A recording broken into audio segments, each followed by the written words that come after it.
Lahat po ng 1960s, 70s, 80s, bibigyan natin ngayon ng mga lucky numbers, okay? Para po yan sa mga lolo't lola, sa mga nanay at tatay po na talagang walang sawa na sumusuporta po sa atin.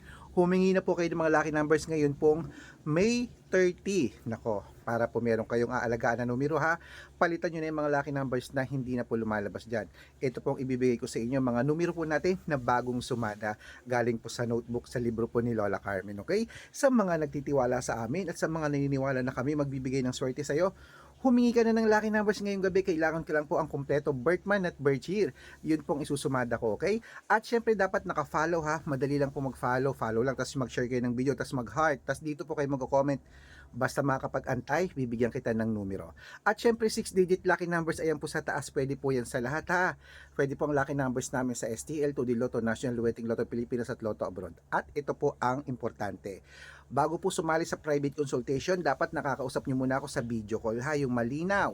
Marami pong gumagaya sa atin, kinukuha ang picture namin ni Lola Carmen, ginagawang profile sa Facebook, hindi po kami yan ha, pati pangalan namin iniiba. Dapat merong kalahating milyon na followers, titignan nyo ha. At syempre po mga kalaki, dapat ingat, alam nyo na, okay? Ako lang po ang vlogger na nagre-reply. Tara po, magbigay na po tayo ng mga lucky numbers kung makakapag-antay, okay? Ano bang gusto mo ngayon? 2 digit ba, 3 digit ba, 4 digit ba inaabangan mo at nilalaban mo? Bibigyan kita ngayong gabi. Para bukas, meron ka ng lucky numbers. Good luck!